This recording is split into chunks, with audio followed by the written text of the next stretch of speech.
You think you've got my number figured out? A motive born in drought and brevity. And if I'm not the soul of your design, I blatantly decline your remedy. Don't box me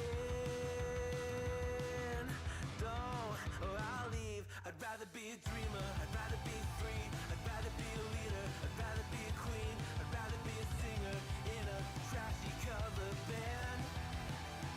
I'd rather be a closer, I'd rather be clean, I'd rather be a poser in a magazine, I'd rather be pretty much anything else than your machine.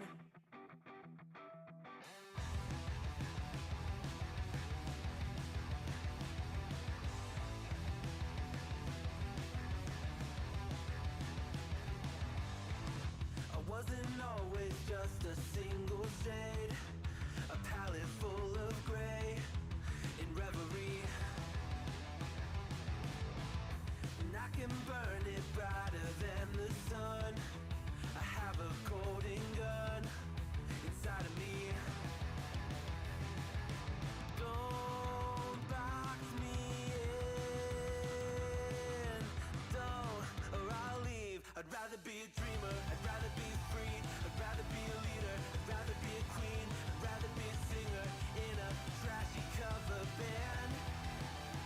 I'd rather be a closer, I'd rather be clean, I'd rather be a poser in a magazine, I'd rather be pretty much anything else. And if I fall behind, ignoring all the signs, if I lose the fight, I still rage against the night.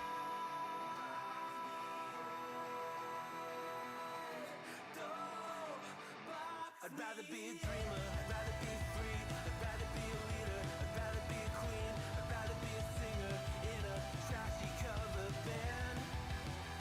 I'd rather be a closer, I'd rather be clean, I'd rather be a poser in a magazine, I'd rather be pretty much anything else than your machine.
Welcome, welcome, welcome to the Tuesday stream. I hope everyone's having an awesome Tuesday. Welcome, everybody. Welcome. Derry Bennett, welcome. Good for Gabby. Globus the Elder, welcome, everybody. Joy Reid has been canceled. Yes, she is. She has been fired from MSNBC, I want to say. I mean, even Rachel Maddow came out and defended her. There's been, from my understanding, a couple of firings here. But yeah. Welcome, everybody. I hope everyone's doing all right.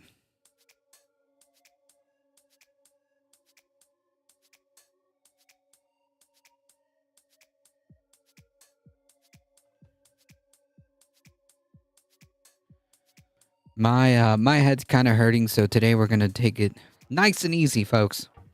We're gonna do it nice and easy. Thank you all for being here. I appreciate you guys joining the stream. Thank you guys. You guys are what makes this channel go. Thank you guys for being here. If you want to support the channel, there are many different ways. If you're on the YouTube crew, keep doing what you're doing, folks. Keep liking that stream. Okay? Subscribe. Spread the word. We're here Monday through Thursday, 5 p.m. Eastern Time. And if you want to support the channel directly, check out the merch store and hit that exclamation mark tip. T-minus 2011, welcome.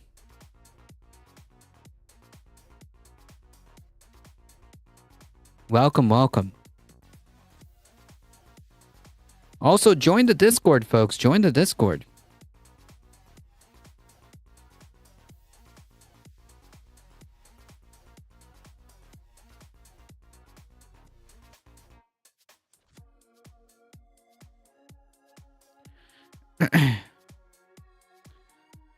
You got the trans codes? I'm not sure what that means. I can watch on the road. Yep. T-minus the goat. I like that little goat dance. Nice. Oh, like transcoding from like streaming. Look, man, I'm a boomer, okay? Boomer moment, I guess. At least that's what I'm going to assume. I honestly, like, don't pay much attention to, like, the minute settings when you're streaming about, like, how it actually all works. I kind of just do the best that I can. Yeah, affiliate stuff. Yeah. Gotcha. Yeah, it took me a second there to click because I'm like, this sounds like a technical term, but I'm not sure where I've seen that term before. And then I'm like, wait a minute, transcoding, like streaming. Yeah, it just took me a second to click there, but I got there eventually. I got there. Yes, affiliates don't. I think affiliates don't get priority for like the cool like transcoding to get really smooth streams. So the best that, from my small understanding, is that like you kind of just lower your output and don't have like a heavy like encoder setting, and just like the video bit rate is like pretty low. Like I have it at 3000 for bit rate, and you know, you could probably double that or more, but no need. No need.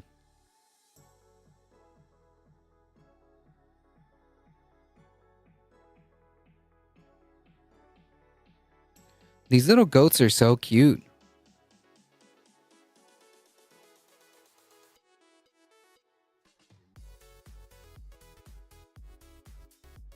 I love these little dancing goats.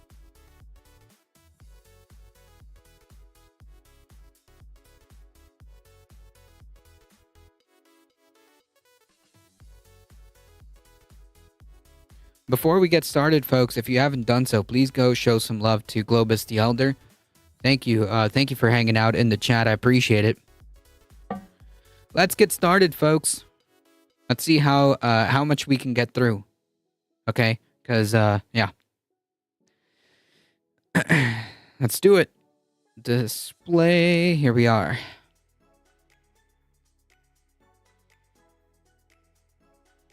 More, a little bit more hopium, folks. Just a little bit more hopium, okay?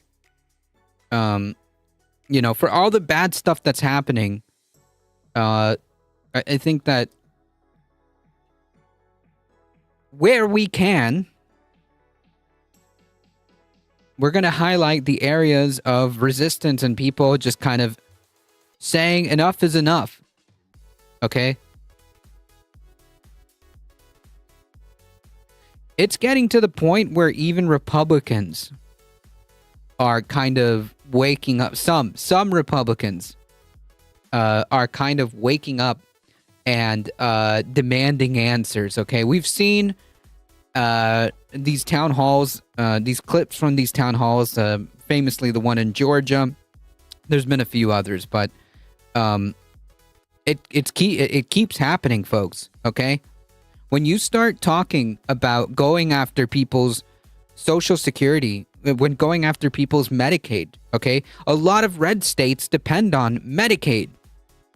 As it turns out, a lot of red states are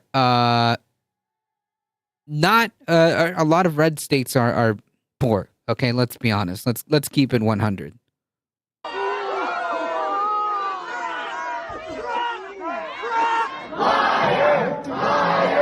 Jesus. Michael Hassler, welcome. Thank you so much. Let me blow this up here.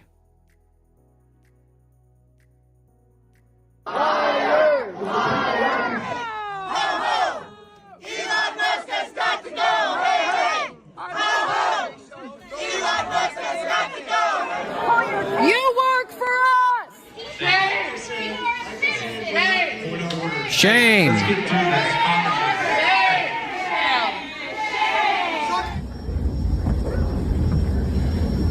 Senator John McCain's ashamed of you, and so is my friend Katie.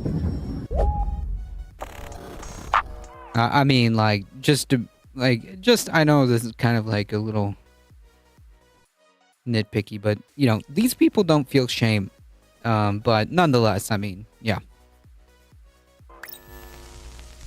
That is just a tiny little taste of the humiliation that Republican lawmakers have been experiencing when they finally stand face to face with their constituents, because as you saw, they are fucking pissed off. And I can assure you that— By the way, if you know of like a town hall that's happening, especially with like, well, it doesn't matter. It doesn't matter, I guess, if it's a Republican or Democratic town hall. I highly encourage you that if you can, show up and demand. Okay, if your representative is a Democrat, okay, and they're doing a town hall, you know, go yell at them too to do something. Okay, go yell at them and to do something and get off their behinds, and get off their butts and do something. And if they're Republican, yell at them for being disgusting, horrible people. Okay, you don't have to phrase it that way, but you can also speak to the crowd, by the way. You can also take this opportunity to not just kind of address your representative, but also make people aware of the reality of what's happening here, about what the tax breaks, okay, for billionaires is going to entail. The illegal data mining, data harvesting, hacking, whatever you want to call it, of the Treasury, how problematic that is. Off-world colonists, hello, future corporate camp prisoners. My representative is MAGA. He's scared to come. Yeah, I mean, like, that's the other thing, right? Where, like, clearly, going forward, I have a feeling that a lot of politicians are not going to want to do freaking town halls, but you know, hey, if yours decides to do so, you know, hey, go yell at them. There is no shortage of reasons why they're so mad, but one common theme that we're seeing across all of these town halls and public confrontations is that they're angry that one unelected billionaire is unilaterally making cuts to government agencies because it is now directly affecting these people. Aren't representatives supposed to, represent the people who voted them in? Yeah, I know. What a crazy concept, as Off-World Colonist points out. What a crazy concept. And unfortunately, the people that they are representatives, just not of their constituents. They're representatives of not of the people that voted them in, of the people that gave them the money to win elections that got them where they are. People. Now, in the video where people were chanting, hey, hey, ho, ho, Elon Musk has got to go, they were especially pissed off because some of Elon Musk's firings affected people in Missouri where that protest took place. Now, their representative at that town hall, Mark Alford, defended them losing their jobs, saying that government jobs aren't lifetime appointments like Supreme Court justices. That doesn't mean anything. What? Which is infuriating. But to make matters worse, he actually had the audacity to tell his angry constituents that they shouldn't worry because God has a plan for them, as the Kansas City Star reports. Well, how encouraging. I just don't understand why anybody would be mad after that politician told them that God has a plan for them. Sounds great. Yeah, how nice. Like, how nice and how Christian of them, right? Like, I know I just took your livelihood, and under capitalism, you kind of need money to live. But yeah, God has a plan or whatever. Supreme Court justice is a government job? Supposedly. I'm confused right now, to be honest, though. I do feel the U.S. government is bloated, but I'm not sure at all that Elon is firing the right people. He's not, okay? Like, just to be clear, this is not about addressing the U.S. government being too bloated or whatever the argument is, or being corrupt or being fraudulent or wasteful or whatever. That's not what this is about at all, because if it was, we would be not doing this, right? For example, we wouldn't be creating another entire redundant department of government efficiency when we already have mechanisms to address fraud and abuse. If there's really fraud and abuse and you really want to address that, you would go through Congress. We have a oversight committee. We have the Government Accountability Office. Right? Like, we already have mechanisms. You would be using that. And since Republicans are so concerned about waste, fraud, and abuse, they're the ones in power right now. They're the ones that could set the agenda and address, the concerns about waste, fraud, and abuse, if that's really what this is about. But this isn't about any of that. This is about Elon Musk. Doge is not even a government organization. It was never voted on by Congress. Correct. Doge, just to be clear, is not even a real government organization. We'll get a taste of the truth when we see where the money is rerouted. Is it going to upper class mobility and social safety nets? It's not. I can tell you right now, it's not. Good for Gabby. Welcome. Like, I can tell you, 100%, none of that. Like, Elon Musk is not interested in rerouting money towards the working class. Elon Musk is not interested in routing money to social safety nets and expanding social safety nets, right? Hey, Moanep, welcome. YouTube crew, welcome. So just to be clear, that's not happening, okay? They're literally talking about cutting Medicaid to fund corporate tax breaks, okay? They're literally thinking about cutting Medicaid and veterans benefits to pay for billionaire tax cuts, okay? So, we know what this is about. There's no guesswork here, right? Elon Musk just wants to do all of this to get ahead. He wants to mine all this data, okay, to get ahead and to control and short circuit any investigations into his companies, because incidentally, the departments he's targeting are also the departments that are investigating him. So yeah, this is not about waste, fraud, or abuse. Let's just not even that talking point doesn't even work. Shouldn't even be addressed because it's not about waste, fraud, or abuse. Yeah, but on a serious note, people are pissed, and those people that you just saw are not the only ones who are pissed off. But what you're going to see now is Republicans try to use the same tired-ass talking points that they always use, specifically to defend Elon Musk this time. But as you're going to see, their constituents are going to vocally shut that shit down, aggressively so. If Elon Musk is there, he will be able to raise questions. And because of his fame and financial success, I think all That has literally nothing to do with running government. And for two, you are a congressperson. You are literally a representative in Congress, okay? If you are so concerned about what's happening, then freaking call the Speaker of the House and get the Oversight Committee or whatever committee is needed to address whatever issue you have. Like, that's the whole point, right? Otherwise, like what you're saying and what you're basically doing is giving that power up. Effectively, Congress is kind of useless right now. I feel like this is a prelude to corporate monarchies. In our lifetime, we're going to have to debate and fight to stop Elon being king of Mars. You know what? Like, that's not too far off from the truth with the whole corporate monarchy kind of stuff, because, I mean, yeah. Christy Noam, people shouldn't trust the government. all of a sudden, he is going. If he lands on Mars, he's going to claim it. Oh, we're nowhere near that, okay? We're nowhere near that, but I support Elon Musk taking a one-way ticket to Mars, okay? Look, if he makes it and he lands on Mars, okay, he can stay there. He can claim it, okay? He's not going to make it. He is going to be able to force Congress to look at things like aircraft carriers, which... Why would you need a billionaire to force Congress to do anything? Yeah, he can have Mars as long as he stays there. I want him to be the proud holder of the record of being the only solo mission ever to go to Mars. Yeah, just to be clear, like, based on the technology that we have now, that's a one-way ticket, okay? So, Godspeed, I completely support Elon Musk doing that. Welcome, I'm just me.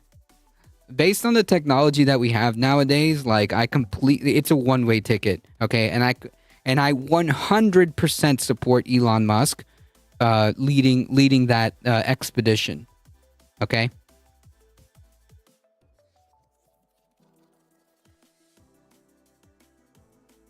Billionaires already force Congress. That's true, but like, it's not so much as like, oh, you know, billionaires influence elections by like doing all these extra steps about pretending, you know, to put a front on by putting like, you know, money through super PACs or anything like that. Now it's just like one billionaire is in the Oval Office running the show. Yeah, let's go to Mars. It could use our pollution. No, just Elon. Like just an expedition of billionaires with Elon, okay? Just like get all these like tech bros that are super into like this whole like technocracy thing. Okay, let's get all of those guys. And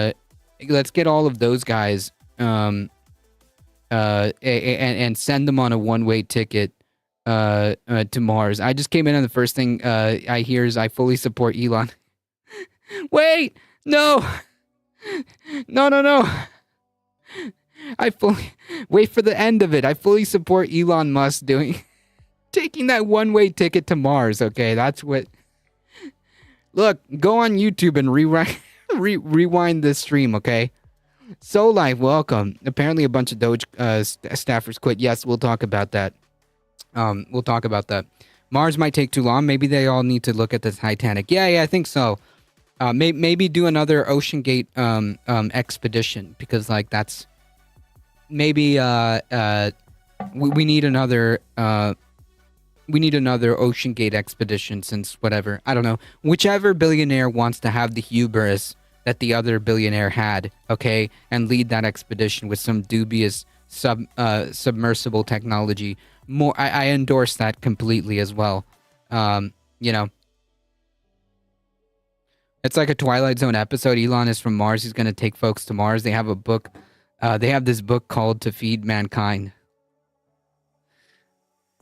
Uh, welcome, Wolf Glenn. It was a cookbook.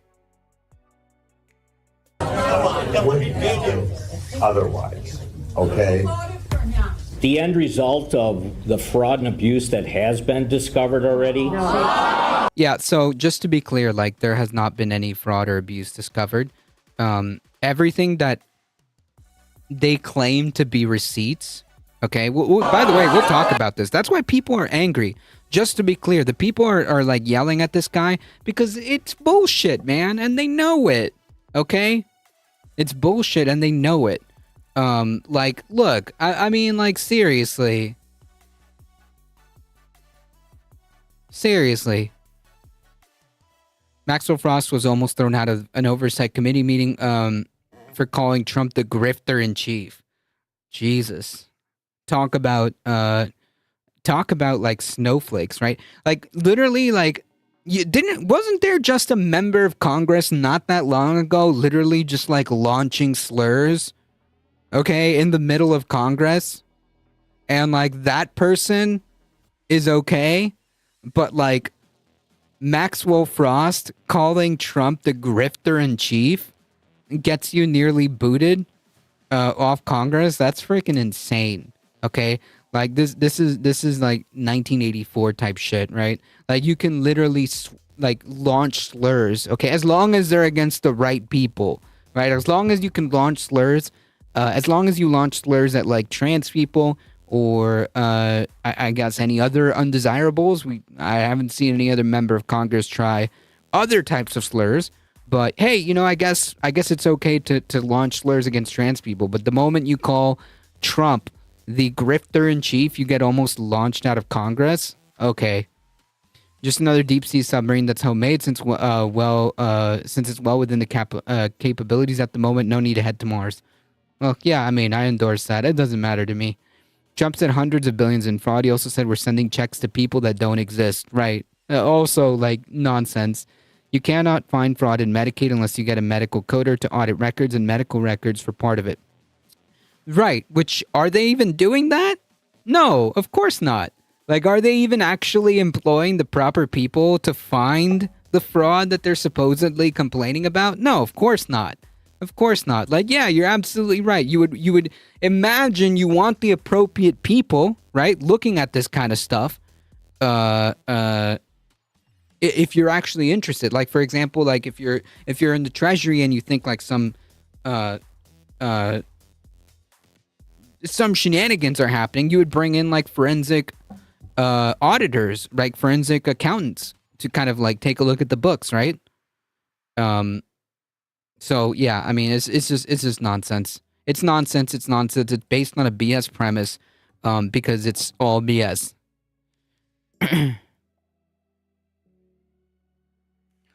Out of the meeting, not out of Congress. I'm sorry. Yes, you're right. You're right. I misread. I misread your original post. The meeting, not yeeted out of Congress, just the meeting. I'm sorry. Got myself a little carried away. Medicaid does it daily already. So there you go. Further proof that this is not about waste, fraud, or abuse. There you go.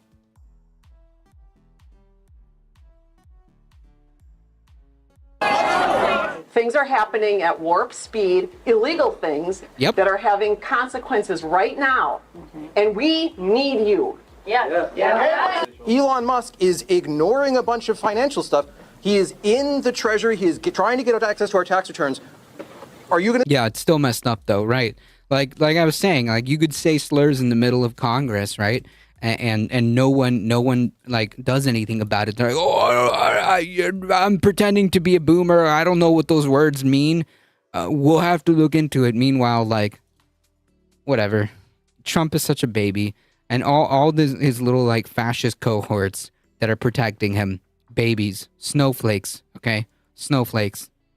Subpoena him at some point? Or after you're done with the budget or whatever, are you willing to use your subpoena power to say, Musk, come in here, stand in front of Congress, and answer some hard questions? That is how you can hold them to account. How can you tell me that Doge, with some college whiz kids from a computer terminal in Washington, D.C., without even getting out into the field, after about a week or maybe two, has determined that it's okay to cut veterans' benefits.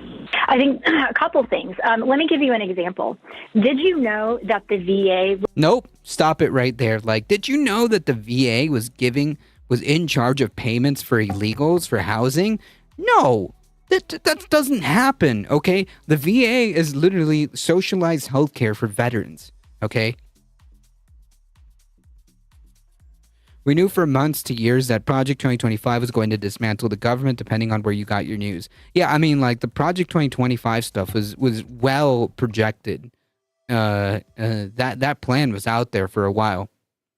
So, yeah. For sure. Damn kids with their clickety-clack keyboards. I kind of like clickety-clack keyboards, okay? This one is kind of silent, okay? I had to upgrade to a little more. I wouldn't say upgrade because this was cheaper, but I no longer have the clickety-clack gaming keyboard. I just have like an ergonomic normal one. was in charge of payments for illegals for housing. No, I'm not aware of that. And I would tell you that that's a red herring, a false flag. Yep. If you're throwing that kind of political stuff up, trying to cut veterans' benefits, that's very alarming to me. Yep. What purpose do you serve if you can't set the budget if it's overruled by a backdoor payment? Yep. Yeah, that'd take a long time. Yeah, so just to be clear again, like the point being is that Congress is the one that sets the budget, and if Congress approves whatever funding, okay, that funding has to go to wherever Congress has set it to, okay? If Congress designates 10 pennies, okay, to I don't know, whatever, to the Feeding Cat Foundation, okay, then those 10 pennies need to go to the Feeding Cats Foundation, okay? Like, that's not an option. It was signed by Congress. Congress has the sole power of the purse, and wherever they designate those funds is where it needs to go. That's not negotiable, okay? The president, much less an unelected billionaire oligarch, cannot say no to that. I need a quiet keyboard for my work. My boss gets weird and starts asking why I'm typing so much. I work at a damn computer, dude. I mean, like, I like Logitech. Okay, I've been using Logitech since, like, forever and a half now. Okay?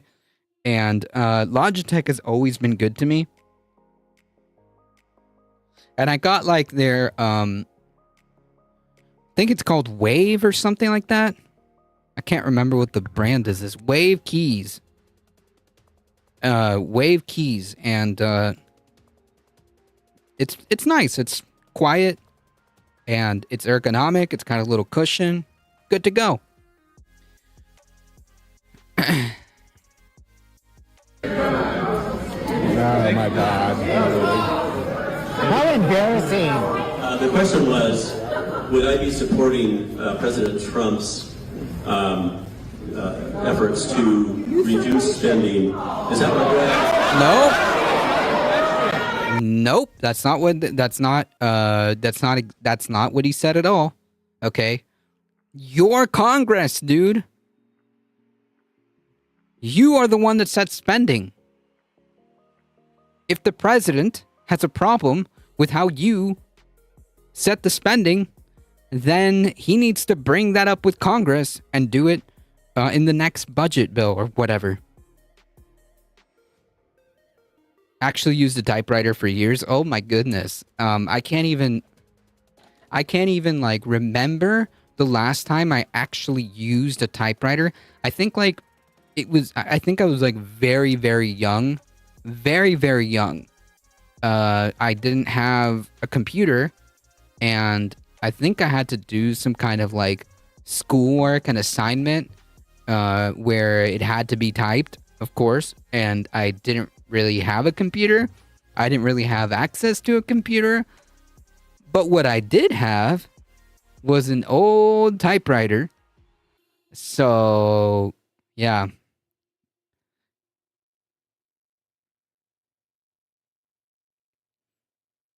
That was a very, very, very, very, very, very long time ago. Let me tell you. Congress has already appropriated. That is your responsibility, not his. What are you going to do about that? Okay, so there's I think, efforts by the president to reduce spending inside agencies. But that's not his job. Jesus Christ.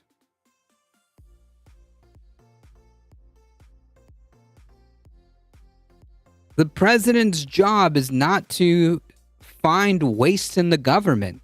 Okay? If the president does, however, have a problem with the spending bill, okay, that that Congress puts forth and appropriates, the funds that Congress has appropriated, then he can take it up with Congress. Otherwise, his only job here is to execute the legislature that Congress has passed. He's doing a number of different ways. The first one, everybody, if you want me to answer the question, you'll have to stay quiet on it so people can hear my answer. Don't gaslight! Yeah, don't gaslight. That was so incredibly satisfying to watch because, as you saw, there could and more people are starting to wake up. So it's not out of pocket to think that like more and more folks are going to start waking up and realizing what's happening here, and we need to continue to capitalize on that. Look, even some Republicans, okay, are waking up in red districts. These are Republican Congress people, and they're realizing they're getting bamboozled, okay, and they're not happy about it. constituents were not letting them play dumb or deflect or obfuscate or use any of the tactics that they usually use to get out of answering questions. And with that last clip there regarding Cliff Bentz, I think he is the quintessential example of a politician that doesn't want to answer a fucking question. You know, they'll try to do things like rephrase the question by saying, oh, well, it seems like if I'm understanding your question correctly, you're asking me X when people are asking Y. But they're just trying to reframe the question so they can give a bullshit answer. But as you saw, they weren't letting him get away with it. And my favorite part from that entire compilation was when he tried to take a slow sip of water and they started to heckle him for it because it was obvious he wasn't comfortable answering the question and was trying to give himself time to think about how he was going to get out of it. So he tried to get around it like a little weasel. Now, when it came to Stephanie Bice and her teletown hall, that constituent who was talking to her, who didn't buy her distraction tactic, that's a Republican, by the way. But he wouldn't let her change the subject when he asked that question because it was obvious that she had no good answer as to why she's letting her own constituent get fucked over by an unelected billionaire, and he was pissed off, as he should be. Now, we're going to get back to town halls in a... They're morons, and they need to pay attention to what they're voting for and against. Oh, no doubt. No doubt about it. No doubt about it. No doubt about it there. You know, it doesn't excuse, like, what they did. Right, it doesn't excuse the fact that they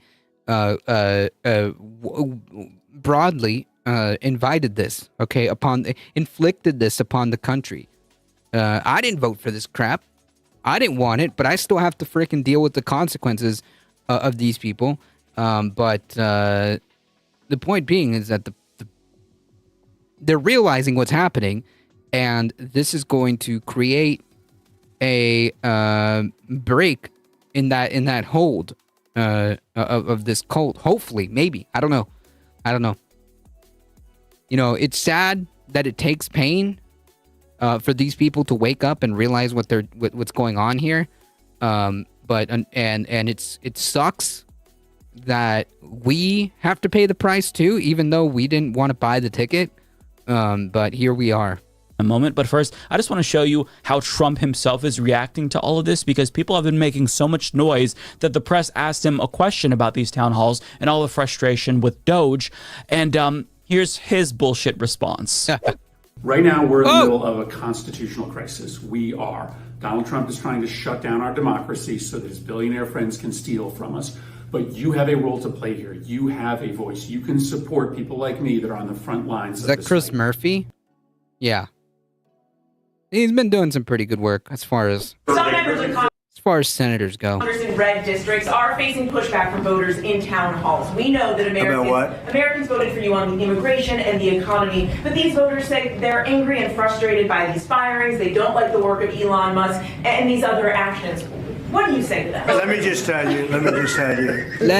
tell you. I have today the highest poll numbers I've ever had. That's not true, by the way. Campaign funds funding ads already? Oh, yeah. No, the midterms have started. Okay? The midterms have started. I'm not sure if they're realizing it's a Trump issue and not an Elon issue. It's overall a right-wing issue. Trump is just executing the Heritage Foundation. Yep. I wish somebody would fact check them and just be like, sir, that's not true. I have the last polls here. Of any Republican president ever. They like the job that Elon's doing. He's doing something that a lot of people wouldn't have the courage to do. So actually, it's the reverse. Elon's approval rating is actually pretty low. So no, that's also just straight up like a lie. Okay, he can say that as many times as he wants. It's not true. Cognizant, welcome. The U.S. Infinity election cycle. It's actually just the opposite. We've polled it, and people are thrilled. They can't even believe it's happening. It won't affect many people. It only affects the people that get caught stealing. Now, stealing what? What are you talking about?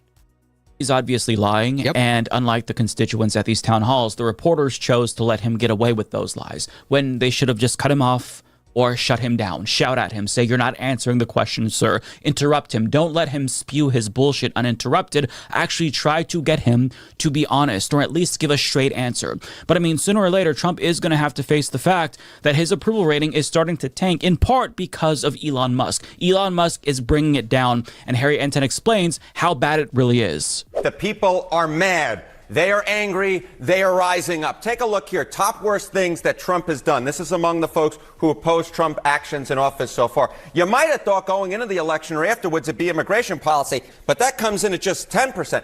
Check out on this side of the screen, though. I'm coming over to Mr. Berman's side. Musk, Doge, or the funding freezes, right? These funding cuts. Look at that. That takes the cake. 24%. That is the top answer amongst those who oppose Donald Trump's actions in office, saying it is the worst thing that he has done so far. It's Musk, it's Doge, it's those funding cuts. It's very clear what's happening here. Most Medicaid fraud is done by providers. Pirate Ninja, welcome. Trump's poll numbers have never been higher with Trump and Trump's constituency, Donald Trump. Yeah. Must be true.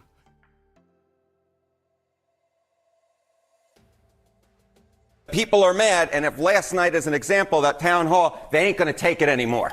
What has this done for Elon Musk? Yeah, what has this done for Elon Musk? Is Elon Musk bringing his numbers up, or are they falling down? Take a look here. This gives you an idea of how angry the folks are at Elon Musk. Look at this. Elon Musk's net favorable rating. We've been tracking this. This is Quinnipiac University. Back in December of 2024, he was underwater, but just underwater by 5 points. Look at where he is now in February 2025. The American people are turning against Elon Musk. His net favorable rating way down there. Whoopsies. Pass now minus 10 points, minus 12 points. Shocking, right? It's almost like nobody wants an unelected South African Nazi to be in charge of our entire government, making these... Yeah, so just to be clear, like, you can kind of, like, guarantee that everything that Trump says, you can guarantee that anything that Trump says, it's the opposite, right? My approval ratings have never been so high. Definitely not. Low approval ratings. Everyone loves what Elon Musk is doing. He's doing a fantastic job. No, it means that his approval rating is low. I'm going to blast Twitch with random words too. Well, they're not random on YouTube. On YouTube, you can see it. On YouTube, you can see it. On Twitch, it just looks like the words. And I guess on YouTube, the inverse is also correct. When you see emotes on YouTube that are coming from Twitch, you just see the words. That's okay. decisions. So, it's to the point where even Republicans are not happy about what's happening. But again, this is one of many reasons why anger is growing across the country. There's also Trump's authoritarian tendencies and him declaring himself a king that has also pissed off a lot of voters across the country. And Georgia Republican Rich McCormick got an earful at a town hall over the weekend about this. It's clear from all the writings of our founding fathers that our great republic was never meant to be ruled by a dictator nor a king. Tyranny is rising in the White House, and a man has declared himself our king. So I would like to know, rather, the people would like to know. Yes. You, Congressman. Like that's so important because like with these town halls, like you as a speaker also have the chance to kind of address the people. You have a chance to address the people too and being like, hey, wake up, people. This is happening. This is real. What are you going to do about it? What are you, congressmen, going to do about it? Face Musha is my favorite. Bless her, but now they're sounding like a whole lot like liberals. Yeah. Yeah.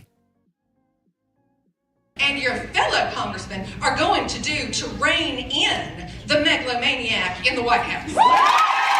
When you talk about tyranny, when you talk about presidential power, I remember having the same discussion with Republicans when Biden was elected. Nah, come on. Biden's not in office. I don't care. Look, I don't care about Biden. It doesn't matter anymore.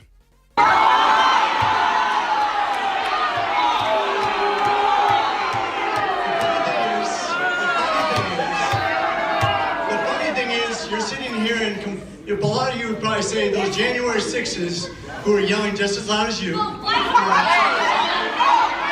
Yeah, Biden's out, exactly. Who's that?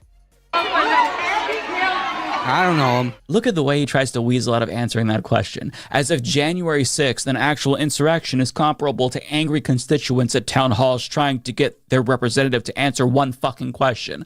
Amazing. Good job, sir. Real truthful there. But I mean, these scumbags are incapable of telling the truth because the truth is actually a lot uglier than the patronizing lies that they typically... Yeah, the truth would be coming to terms with what's really happening, right? The truth would be like, you know what? Yeah, Trump is an authoritarian. Trump is an authoritarian fascist.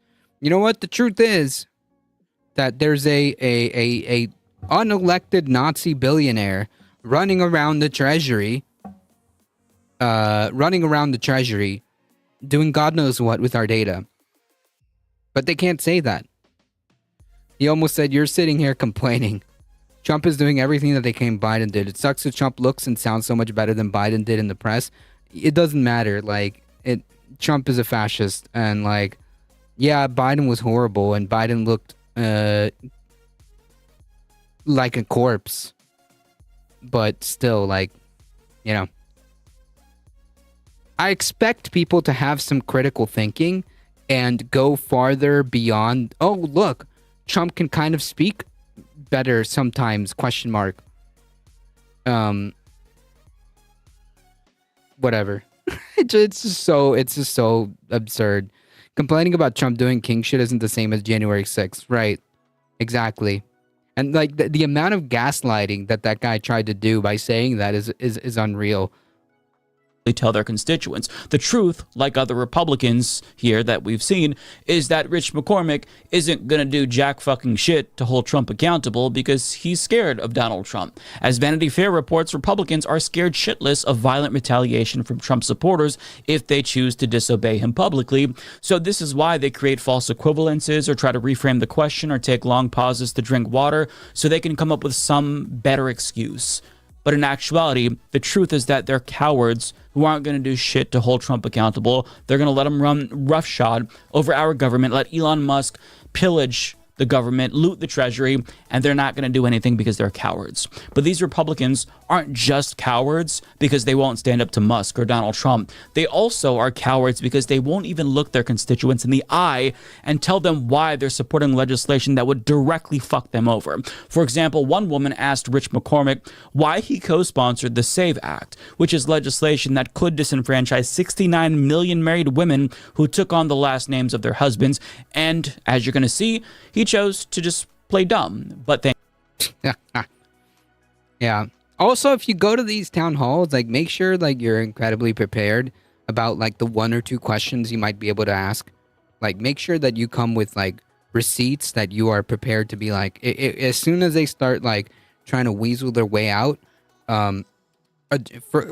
if you are able to go to a town hall, and it's, I presume it's going to be, if you're dealing with a Republican, come prepared. And if the Republican representative is not going to answer directly, cut them off and address the crowd and say, you know what? This is actually the truth. This is actually what's happening. You can look this up.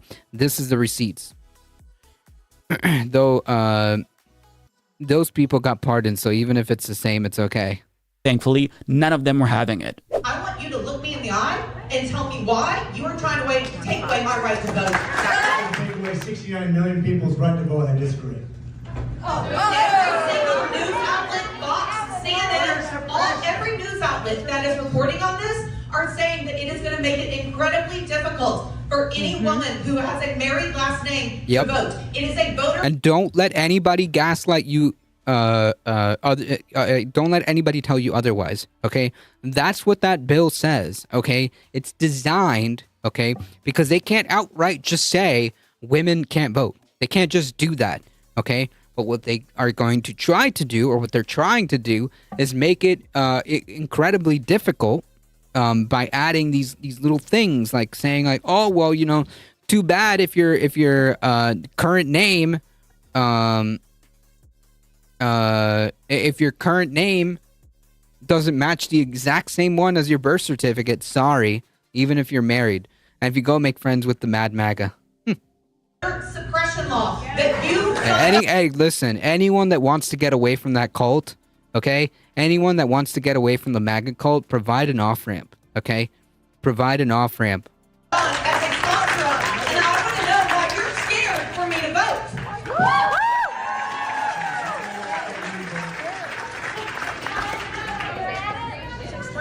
If you'll let me talk, I think you'll see that we were just down at an IT conference and a bipartisan approach to voter ID. That doesn't make it any better, dude. That makes it worse. Okay? I don't give a shit if it's bipartisan. It's gross. It's disgusting. It's bad. Okay? Like, make no mistake about it. The end result of the legislation is to disenfranchise tens of millions of women. Okay? Or quite frankly, anyone whose name doesn't match the name on the birth certificate. So, I'm happy to review what it says, but... I'm happy to review what it says. My brother in Christ, did you not read the law? Did you not read the law? But I know a lot of racists, that guy probably. I don't think it says that. Are you?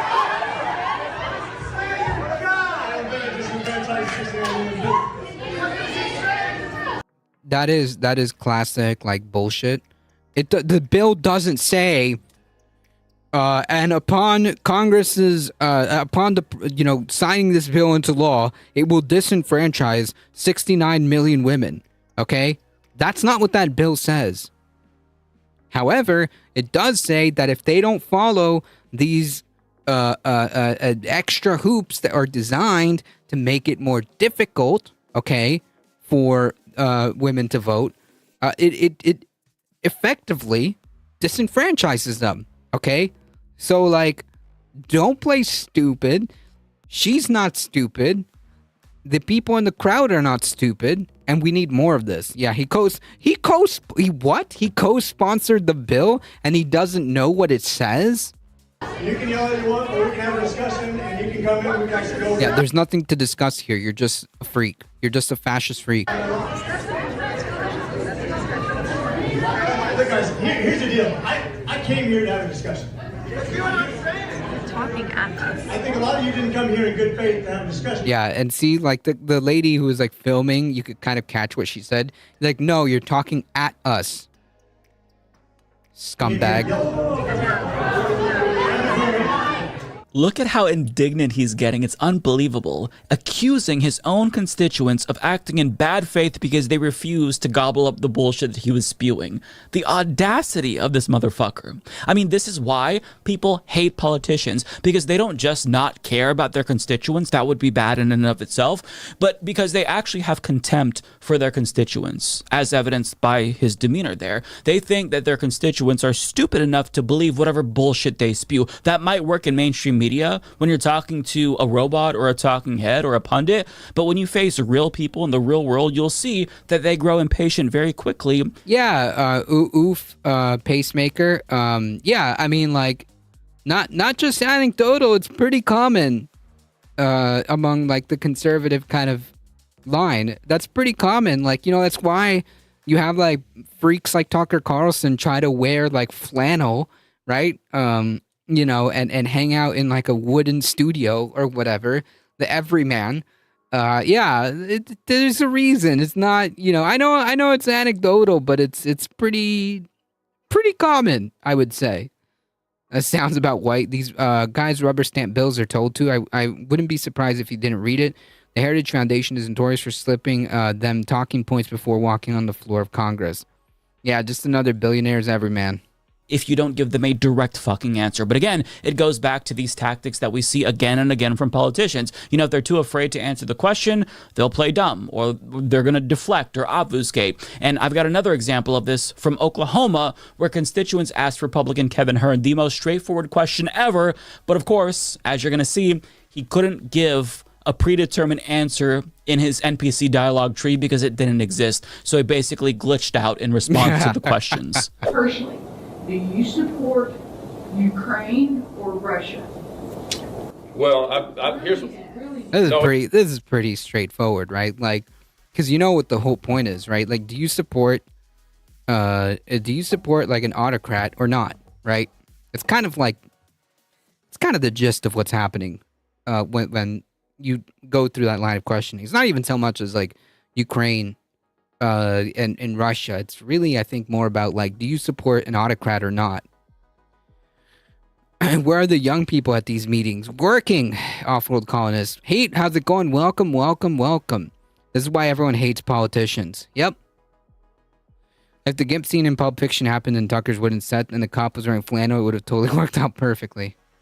Oh, it's not easy, man. It's not easy. It's just not easy. Is Zelensky a dictator? Yes or no? Right. You see, and as the guy clarifies, okay, like the whole point of asking that question, right, is to really like be like, hey, are you like cool with an autocrat or not, right? Because that kind of gives us the vibe check we needed, right? Yeah. Also, folks, if you do happen to go to a town hall like this, never ask questions that you don't already know the answer to, right? Don't ask questions that you don't already know the answer to, and make sure that you have all of that prepared. If you do happen to go, like, even if it's a virtual town hall, okay? A virtual town hall or like an in-person town hall, always ask a question. Ask the question you already know the answer to.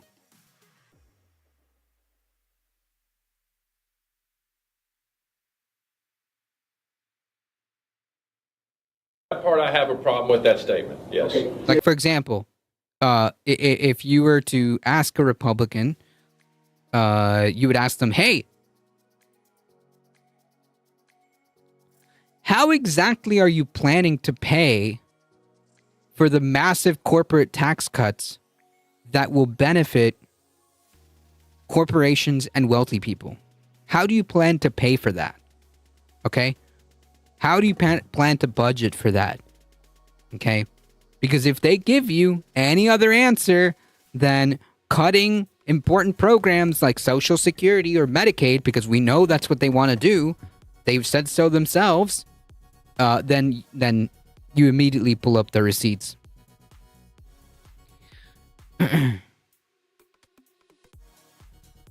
Every entry-level 4K cell phones are all like $35. At Walmart, these representatives should have their assistants streaming these town halls, not a ton of clips ending up on TikTok. Well, they don't really do that. Probably for good reason. Probably for good reason. I mean, these people are getting yelled at and shouted at. Start the war. Well, it's simple. Do you support? Did Ukraine start the war? Yes or no? Did Ukraine start the war? Yes Let or no? him answer. Let him answer, ma'am. Well, Yes, he no, will. ma'am, I will. Just hang on a Yes, second. he will. It's really simple. It's just like yes or no. Okay.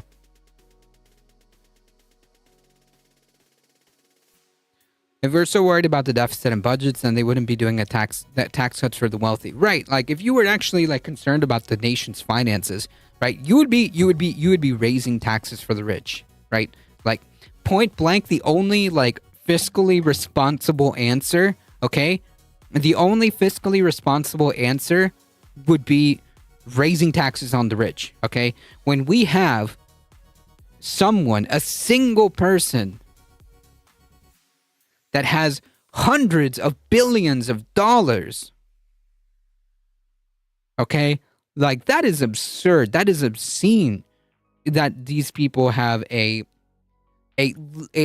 laughable tax rate, okay? Effective tax rate of, like, nothing, okay? Like, almost nothing.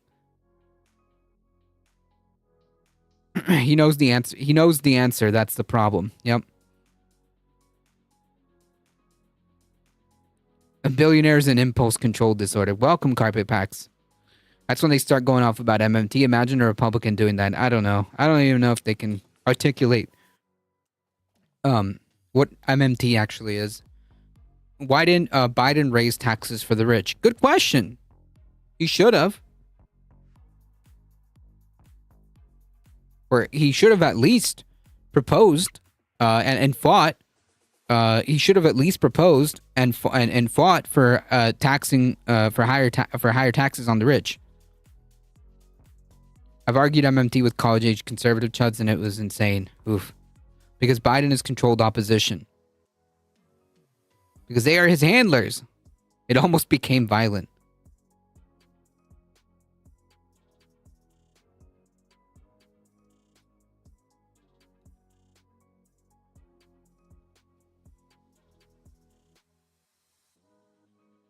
Folks, take a second to go show some support to Carpet Packs.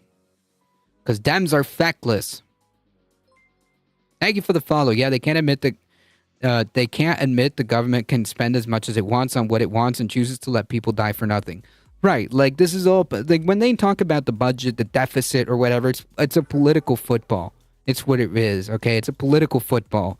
Because it really, like, it's really not, it's a non-issue that they've created as some kind of bullshit excuse to not do anything. That is so embarrassing. You cannot hate these people enough.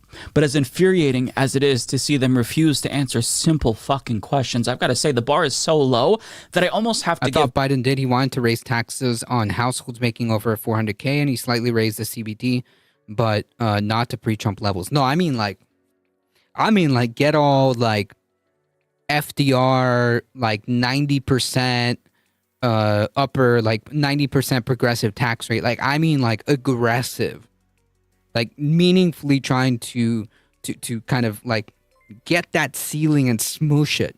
You know what I mean?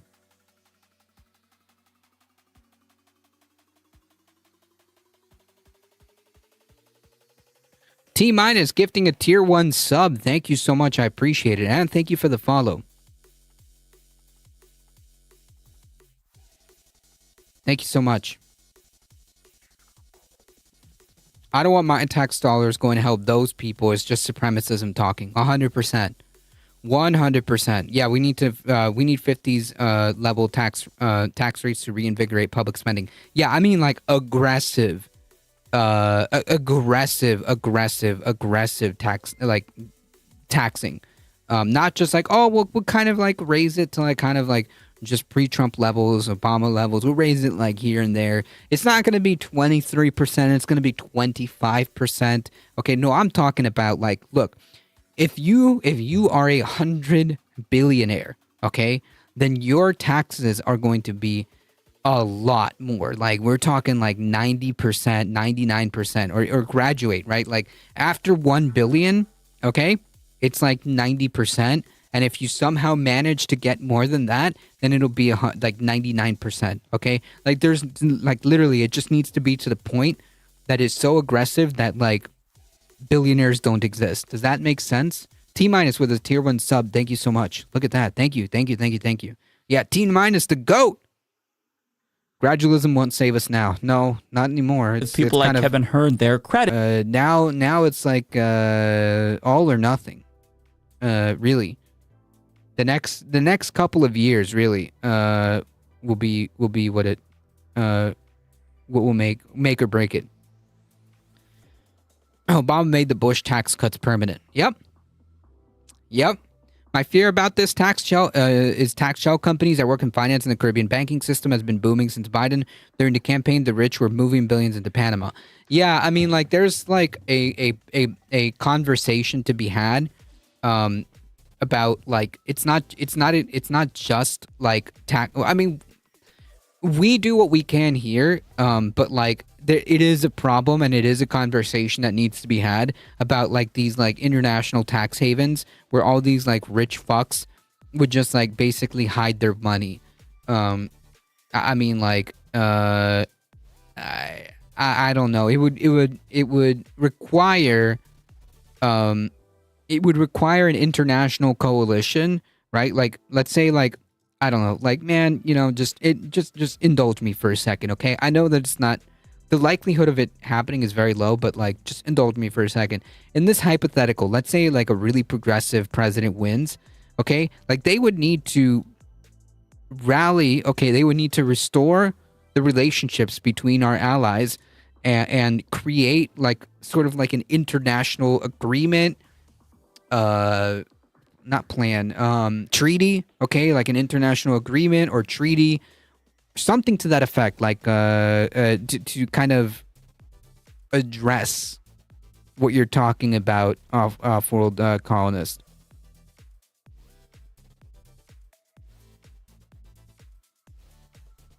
We should be taxing stocks over a certain amount. It's how CEOs avoid income tax. They give a CEO stock bonuses each year, and then they inflate the value of stock, buyback, tax someone.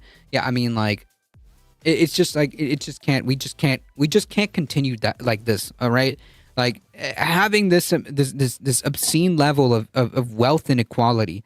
It's just not. It just can't work. We cannot keep going like this, without the inevitable end of implosion. And when that happens, a lot of people are going to get hurt.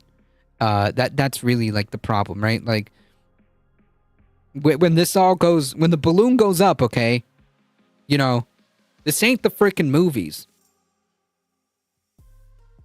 When the balloon goes up, it's not the freaking movies, man. A lot of people are going to get hurt, and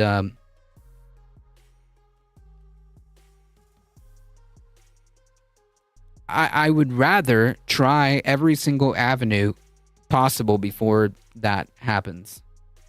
Because he at least let his constituents berate him. I mean, it's not going to lead to anything. He's not going to answer their questions, but just standing there and taking it is at least commendable alone. And I say that because other Republicans from his state actually resorted to violence against their own constituents during a town hall that was hosted by the Kootenai County Republican Central Committee, where one woman, like other constituents that we saw, was heckling state lawmakers because they were supporting a measure to kill the Medicaid expansion that's part of the ACA. And this is something that would literally kill people. So I feel like that's a reason to be angry. I think she was within her right to yell at them for this. And when she did that, when she challenged them at a town hall, multiple men tried to physically remove her from the event because she chose to speak up. And as you watch this, pay close attention in the background to the speaker who's antagonizing everybody who's triggered over Doge. I will call them. No, I shouldn't be removed. I should be allowed to cry. You're not helping. You're not helping. You are not helping. Let's go. Away from me. This isn't the sheriff. Excuse me, Sheriff Norris. This gentleman is assaulting me. This man is assaulting me. This man is Phenomenal. Yeah, like, dude put his hands on her. Does that look like a police officer to you? I don't know who that is. That's assault. And, like, the sheriff is literally kicking her out. Is this your deputy? Is this your deputy? No. No. Is he your deputy? Is he a deputy? No. He's our deputy. Who the fuck? Hey. That's a private security? You're hurting her. We know that government has been mismanaging. You are not deputy. Who are you? Who are you? Who are you? Fucking goons, man. That's illegal. Private security can't do that. Well, they can if the sheriff that's literally watching is not doing anything about it. I heard they're private security or some BS. Wow. Listen to the guy on the mic mocking her. What a fucking asshole. The sheriff is just sitting there. Yep, fascism. Show your badge. Who are you? Who the fuck are you? Yeah, that's what they say to rapists. You refuse to identify yourselves. Who are you? Do you have a badge? They're pulling my hair. Where is your They're bringing out like those like flexi cuffs. Dude, these aren't police as far as I know. I don't see any badges. They're refusing to identify them. So as far as identify themselves. So as far as I know, these are just like goons. Okay. A lot of cops work private security. Brown shirts. Yep. badge?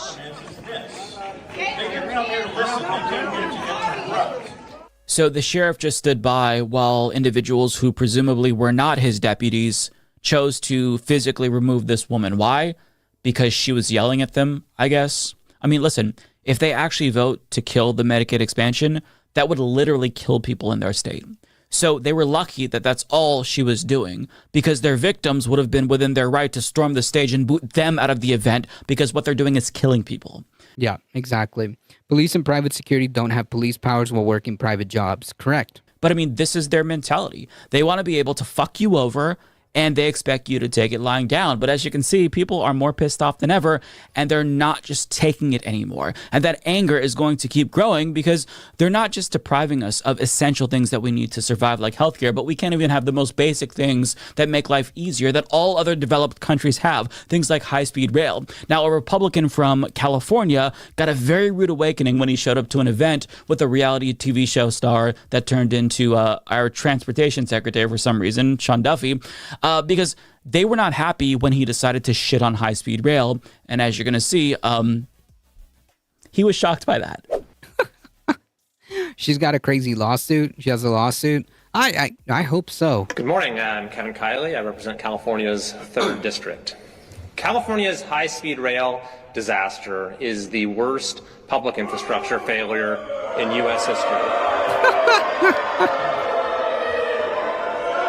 We'd love to see it, folks. So if you want to go protest somewhere, if you want to shout at someone, go to the governor's mansion. Go talk to Democrats in the legislature who have brought us this crappy project, right? So we've seen over the course of the last month what DOGE has exposed with regard to fraud. Yeah, okay, bud. Okay, bud. Yeah, Sean Duffy was on road rules, so obviously qualified for transportation secretary. Abuse. Yeah. And we're done with it. And you know what?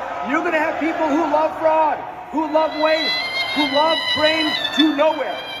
But all of us up here, we do not love fraud, waste.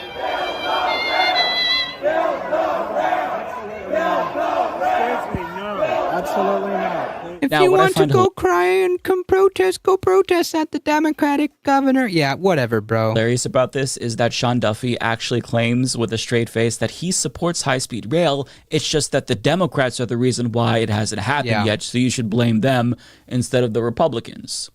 Yeah, if only you were in a position as transportation secretary to do something to make high-speed rail more of a reality.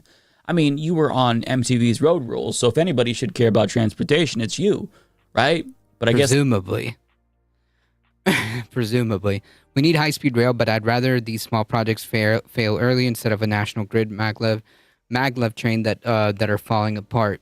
I almost feel bad for these people, except that they knew what Trump was going to do and voted for him anyway. Yep.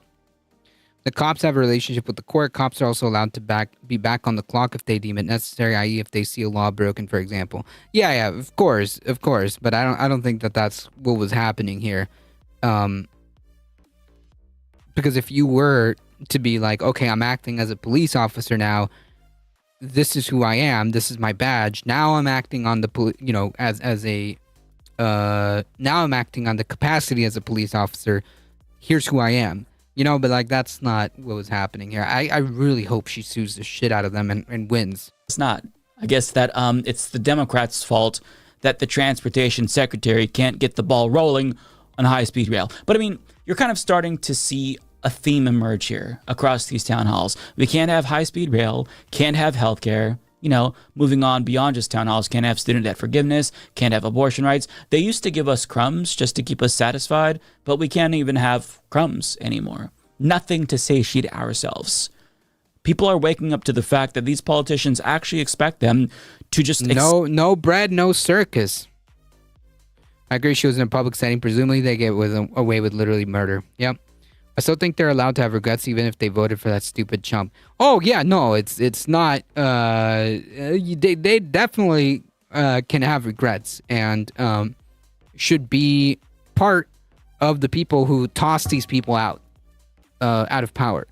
And I still remain with the position of if there are people that want to leave the MAGA cult and have made that decision... if they've made that decision and want to leave the MAGA cult and don't want to be a part of that anymore, then I believe that an off-ramp should be provided to those who want to leave the cult. I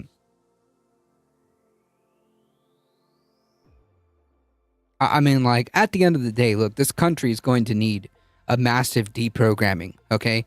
Because, like, we can't have society like this, okay? Like, once Trump is out, once Trump is dead, because obviously he's old and not exactly in the best of health, and he's not going to live forever. Like, are these people just going to fall for another freaking, like, cult personality? Like, we can't have this. So a massive deprogramming effort is going to definitely be needed. I don't know. I don't have a really good answer for that, but I forgave them in 2016 and 2020. No one should have voted him for January 6th. It's not even about forgiving, right? Like, you don't even have to forgive these people. What they've done is horrible. It's not even about forgiveness. Not really. It's just getting people to get out of the cult. Okay, those that want to leave. Anyone who wants to leave the cult should be given an off ramp. It's not, it's not even really about forgiveness. First off, any social theorists will tell you that we're at the start of the automation age, and we will need things like UBI and standard safety net within one generation. This whole song and dance about bootstrap has to stop. It's over. It's 2025, for fuck's sake. Oh, I don't disagree about, like, having some kind of different perspective and realizing that we just can't keep doing this, right? Like, this is not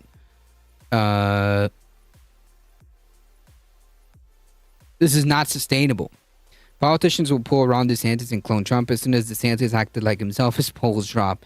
Right. So I don't know. Maybe when the cult leader is gone, okay, whether it be because he's just no longer relevant politically or his health and age finally catches up to him, will this break? This cult will break? I don't know completely, but anyone who wants to leave that cult should be given an off-ramp. And remember, folks, if by any chance this manages, okay, because this is also on YouTube, if by any chance this manages to be seen by somebody presumably on the right, history will not be kind to you, okay? But you can always choose to do the right thing. at any point.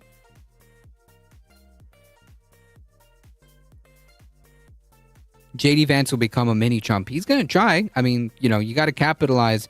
Whoever is going to be the next, quote, Trump, they're going to try to capitalize on the cult. It's just like the cult is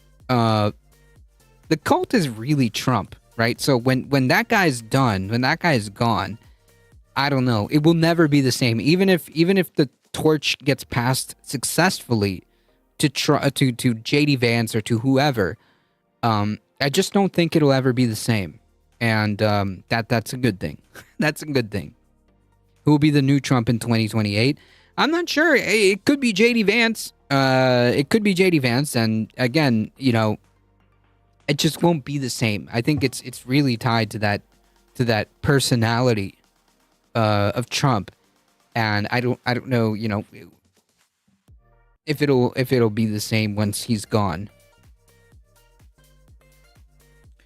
UBI will cause more greedflation. If we get $1,000 a month, the cost of living will go up $1,100. These greedy motherfuckers. I mean, like, but you can do UBI. You can do UBI in a way that will minimize that kind of greedflation. I mean, like, but I think it could work. You just have to do it right. Like, you can't do it like the way freaking God, what's this clown's name? Andrew Yang. You can't do it the way Andrew Yang wanted it done. But a lot of planning has to go into that to make sure it's done right, and you kind of mitigate what you're talking about.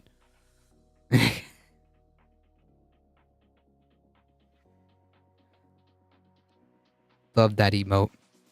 UBI needs a certain level of nationalized industry. Also, greedflation can be slowed by lowering taxes on capital gains and a certain level of growth from reinvestment. Except that they're going to suffer as much as possible until they die, and they're going to shut the fuck up and take it. That's basically what the message is that they're sending to us, and people see that and they're pissed off, and they should be. But I mean, even though Republicans are facing most of the heat at these town halls, I've got to tell you, Democrats are feeling it too. And I say this because town halls that I've attended personally in Oregon have not gone well for Democrats. Ron Wyden, for example, came to a couple of town halls in Oregon near Portland, and he was asked multiple times at the one that I attended why Democrats aren't doing more to stop Donald Trump. In fact, what are they doing? One person asked, you know, why you're not doing what John Lewis would have done. Do some good trouble, maybe get yourself arrested. Prove to us that you're willing to put your own ass on the line to meet the moment. But Ron Wyden did not have a good answer, and I wish that I recorded it, but I didn't because I saw cameras there and I assumed that they were recording it and I could just get the footage online. Turns out, no, that was not the case. So I'll learn next time to record these if I want to see him answer a question and I want to share that with people. But on the note of Democrats getting into good trouble, one constituent to Representative Paul Tonko, who did a town hall in New York, was basically asked the same question that my senator was asked: why not get into good trouble? And this constituent who asked the question even raised the stakes. Let's watch. If you ask us to show up, Congressman Tonko, we will show up.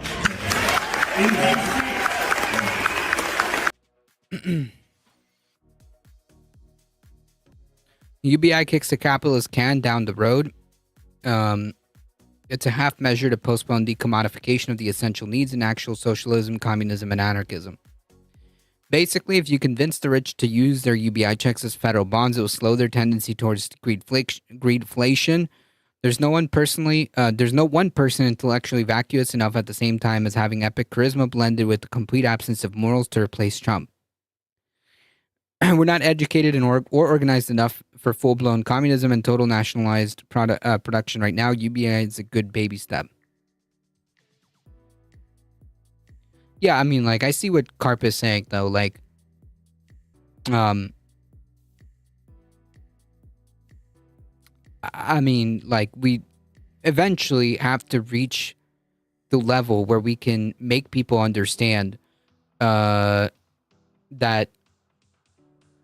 we can't keep going this way, right? Like, I don't expect people to just become, like, socialists from day one, right? Like, they just become instant socialists, but you know, it is a step. Never lose sight of the goal. We have to keep eyes on the prize. The current system can't last. Yeah. This is not sustainable. We have to take the gloves off. We can't wait for protocol. They're not playing by the rules. Yep. We have to take it to them. When I saw you at those places and I saw you next to Maxine Waters, again, I was so proud that my representative was on the front line, right there. But I thought about Jimmy Carter and I thought about John Lewis. And I know what John Lewis would have done. He would have gotten arrested that day. Make them outlaw you. We will stand behind you.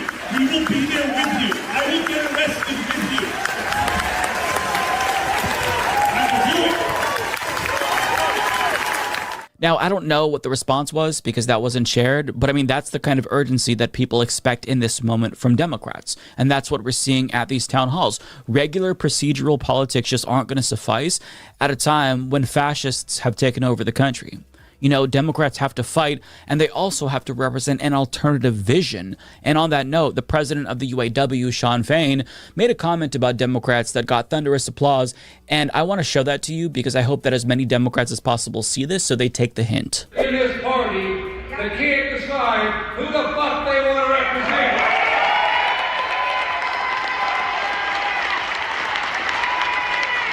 My president. And to be clear, that sentiment isn't just being expressed by diehard progressives, but even loyal Democratic Party liberals. Sounds like a damn. Yep. Read and rap, welcome. I used to think that way, but I'm a bit more open to UBI happening in the event that revolution isn't ready yet. I'd rather not have people suffer, although many sure will.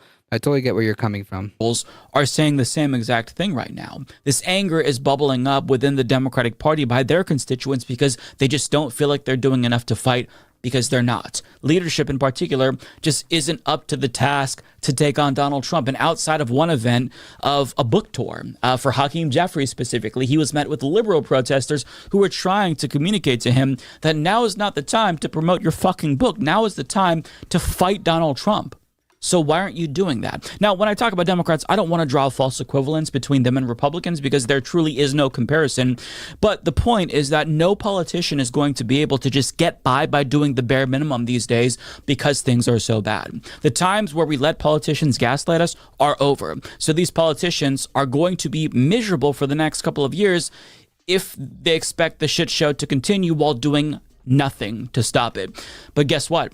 It doesn't have to be this way. In fact, Bernie Sanders demonstrated what happens when you actually represent people. And I'm going to leave you with a response that he got from a crowd of thousands of people in a red district in Omaha, Nebraska. This was so full that there were hundreds of people outside that couldn't get in because it was at max capacity. But just watch what happens if you're a politician that actually cares about the people and fights for the people.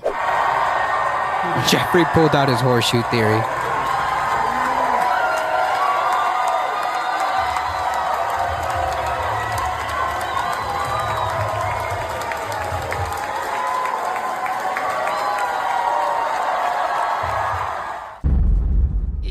Not happy. Luigi, bye-bye. Oh yeah. Luigi, yeah. Luigi, see you. Bye-bye. Good job, Luigi. Yahoo! Nice. Can we get the full song for this?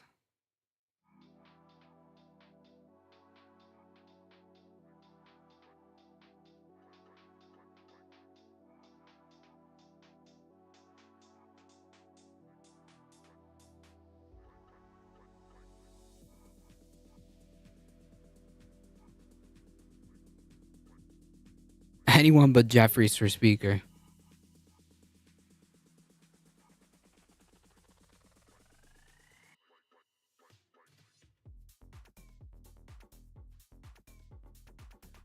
Trim it off the end of the video and make it an alert. It's not even that long, so it might be perfect for just that. Like a raid alert. Watch what happens if you're a politician that actually cares about the people and fights for the people.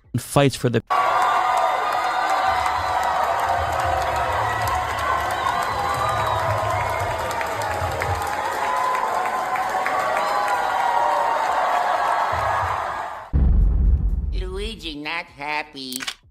That's about 20 seconds. Luigi. Bye-bye. Oh, yeah. Luigi. Yeah. Luigi. See you. Bye-bye. Good job, Luigi. Yahoo! That beat goes so hard.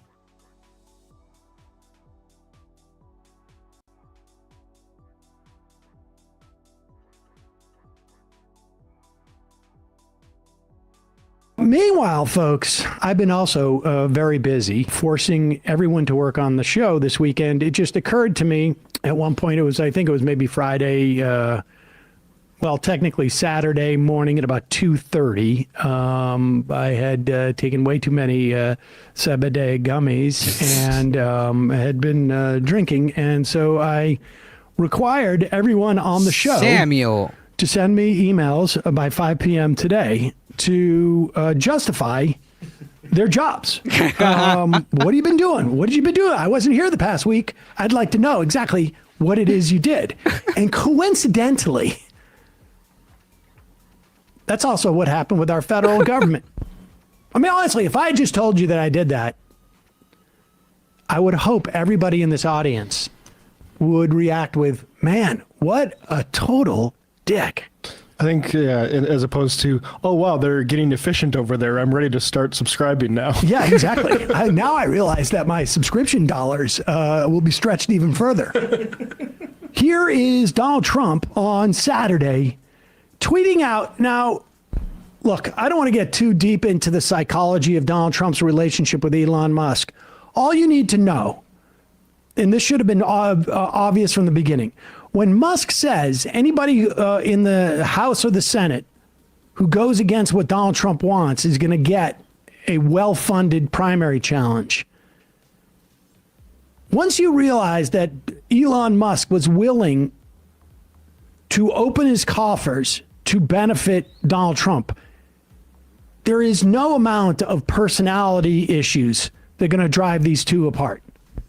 They have completely aligned incentive structure. And so Donald Trump going out there, he still probably has a little bit of psychological issues associated with this, but this is the way he deals with it. Elon's doing a great job, but I want to make it clear I'm boss. So I would like to see him get more aggressive. Remember, we have a country to save, but ultimately to make greater than ever before. MAGA. That feeling when you file Fed and state 100% free with TurboTax Free Edition. MAGA, I guess. MAGA. He opened his coffers to benefit Elon. Let's be real. True. Boot MAGA is what the new term is. Boot MAGA. But MAGA, I guess. 5 a.m. And then by, within a couple hours later, Elon Musk comes up with the plan. Here he is, consistent with President Trump's instructions. All federal employees will shortly receive an email requesting to understand what they've got done last week. Failure to respond will be taken as a resignation. Now, putting aside the sort of the legal issues associated with that, I would imagine a lot of people last week were just dealing with the complete uncertainty of whether they have a budget, what they're allowed to do, what they're not allowed to do, et cetera, et cetera. So, and some agencies are balking at it. Some agencies are, leaders are saying, yes, all hail President Trump and his Vice Chancellor Musk. Now, people have to send an email, and I just want to do this as a public service, okay? People have to send the email to HR at Yeah, he's such a dumbass, power drunk. opm.gov. Can we go back to Musk's original tweet for a second? All federal employees. Look, you folks aren't all federal employees, but you can set an example for what federal employees should do. Freedom's not free. If we want our federal government to work efficiently, we all have to account. Be the change you want to see in the federal government. 100%. And if you want to show MAGA, if you want to make America great again, you got to do something like this too. So we've Bradley's given you the email address. It is. I wish we could get that a little bit bigger. Make it bigger. HR@opm.gov. Now, here's an example of something that I've written up, but how did I write this up? Sam, how did you manage to figure this out? Like, do you have training in this type of thing? And I don't. I'm not going to pretend like I do, but what I do have is ChatGPT. Yeah. And so I asked ChatGPT, I asked it if... Sam. I asked it if I wanted to write an email to the OPM based upon this Musk thing. They said there was a couple of things that you could do. And I may have added, if it was going to be as annoying as possible. One, make it extremely long-winded, use excessive detail, irrelevant anecdotes, and over-explanation. Include unnecessary jargon. Use technical terms, bureaucratic language, and acronyms that they may not recognize. If Elon sees this clip on Twitter, he's going to reply, "You have committed a crime." Again. Ask redundant and confusing questions. Use formatting cases, mix fonts, bold colors, and italics inconsistently. We get a lot of that, actually, to the show. You can do this with ChatGPT. They will actually write one. You can say, Elon Musk has asked the federal workers to justify what they did this week. If I wanted to write an annoying version of that email, what would it look like? And they'll write it up for you. I had written my own freehand, not as good maybe as the ChatGPT, but so this is what I did. I just put them like days, and then I ran out of interest after like Monday. But Monday, rid office of all DEI coffee and pastry, which means only American coffee in the office, and ripped a croissant out of a coworker's hand. Tuesday, kept my ears open. Wait, which coworker? Was it Bradley? Finally, someone found a use case for AI. Looking for people using DEI language, and formulated a list of people in office who use the letters DEI, more often than others, or in a suspicious manner, or suspiciously often. For example, we have a plastic container with pencil pretzels. I think everybody knows what those, like, the really narrow pencil pretzels. Not sure that's authorized, because you don't know if it's authorized these days. Often, people don't screw on the lid tightly enough. Then people grab for it, the lid flies off, and pretzels will spray everywhere. So a certain coworker, I have obviously deleted the name of the coworker here in this email for this audience, but you can name a coworker, or you can come up with or you can just call him coworker. Has a Welcome, Rusty from West Oz. What American coffee companies are there? I mean, the company might be from the U.S., but the coffee isn't grown here. Yep. Dan, anonymously, you can send that to me. Strange reaction. Where one would normally say, this darn thing keeps flipping open. This person wrote, or I should said, but this darned thing. Why use two Ds? Then follow it up with every I'm. The coworkers seemed What's in your DEI it? You look great. To drop the T. So in other words, but this darned thing, every I'm. This coworker is not British, yet they dropped the T. Darned. D. Highlight that. Every. E. I'm. Is he reading AI? DEI. No, I think he's reading his own freehand that he's did. Anyways, I will continue to observe this person. Wednesday, tweeted outlandish conspiracy theories. Let's see what else.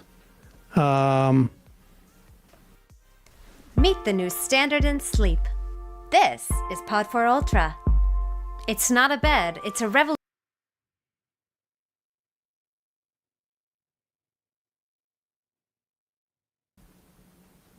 Oh, made a spreadsheet of all actions taken Tuesday described above.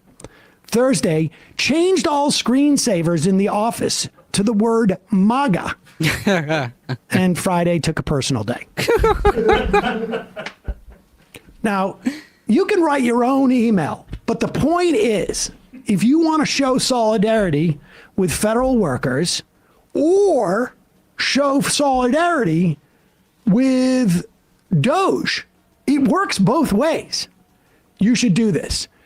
HR@opm.gov, what I did last week. That sounds like a nice week. And you should start it by saying, in support of what Doge is doing, I stand with Doge and want you to know what I did last week. And I would like a promotion for supporting the Doge mission over. Well, you don't want a promotion because they're firing.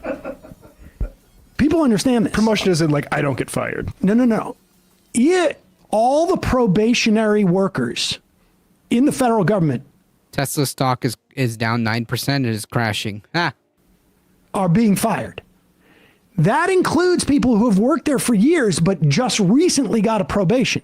So if you're in a new job, you're going to get fired. And of course, all the new initiatives, that's why at the FDA, a lot of the medical device stuff, safety is gone now because they hired a bunch of AI experts to dig into what medical devices are doing, and they all got fired. They were obviously the most recently hired because it's a new thing. So innovation will actually cost you your job in the federal government now. You see how effed up this is? We've got a lot of other footage we'll play during the fun half of the program of people who are finding out how screwed they are. Whether they worked for the federal government, thought Donald Trump was a businessman going to come in and create efficiency, or whether they, I don't know, own a family farm. 1/20th. Is in the market for a food taster? More than 1/20th of the U.S. aid budget annually paid U.S. farmers. Bought food off them. Never mind all the sort of USDA cuts and whatnot. If you think this is about efficiency, you are not paying the slightest bit of attention. This is about destruction of the administrative state. When Elon Musk takes a chainsaw and goes to CPAC, he's not talking efficiency. He's talking about the destruction of the administrative state. I like the Republicans that when they get one of their toes stepped on with this saying, oh, I actually think it might be better to go in with a scalpel. Yeah. There's no scalpel here. There's no scalpel. Of course not. Hey, folks, don't forget to hit the Yep. Tesla sales were down overseas by something like 17%, but EV demand was up 4%. Hey, I'm a federal employee. These are the 5 things I did last week. Number 1, I made sure all the TPS reports have the new cover sheets. Number 2, I reflagged my Cybertruck, and the flags look like Two-Face from Batman. One side is President Trump, the other is President Musk, and below it says President Trusk. Number 3, I changed all the globes in the office to now say the Gulf of America, and I also flattened out those globes so they'd be more true to life. Number 4, ketamine. Number 5, I gave a presentation on diversity, and rather than use my laser pointer, I Roman saluted to every point on the screen. Number 6, above and beyond, I took 5 37-minute poop breaks, and that sounds bad, but the whole time I was on X yelling about DEIs. I said I could multitask in my interview, and I wasn't lying. Number 7, it was Casual Friday, that's right, and I wore my shirt that I got from Kanye's website. And number 8, ketamine. Mr. President Musk, I know you said to not send any classified documents in those emails, and I didn't. I just had them forwarded to Mar-a-Lago since I know that's where we're keeping all that stuff. Hey, I'm a federal employee. These are the 5 things I did last week. Number 1, I made sure all... True. A lot of farm spending went to school lunches and low-income food distribution in New York City. The soup kitchen shelters are now saying they only have weeks' worth of inventory instead of the normal months. That's horrible.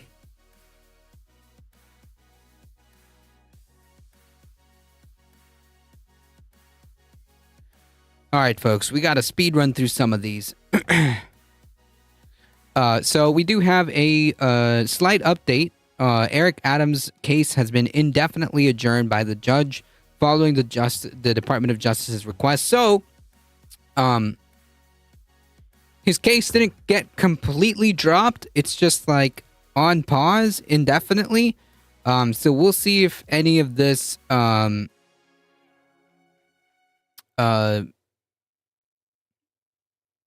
gets picked up again. But for all intents and purposes, it's like permanently on pause. So he got away with it. Yep. So presumably yes. He just kind of said that, like, look, at any point, this case could get brought back up. There was almost another plane crash a few hours ago in Chicago, and it's on tape. It looks like an ATC problem, and Elon just fired a bunch of FAA workers. Yeah, this is going to get worse, folks, let me tell you. I'm not too confident about flying right now.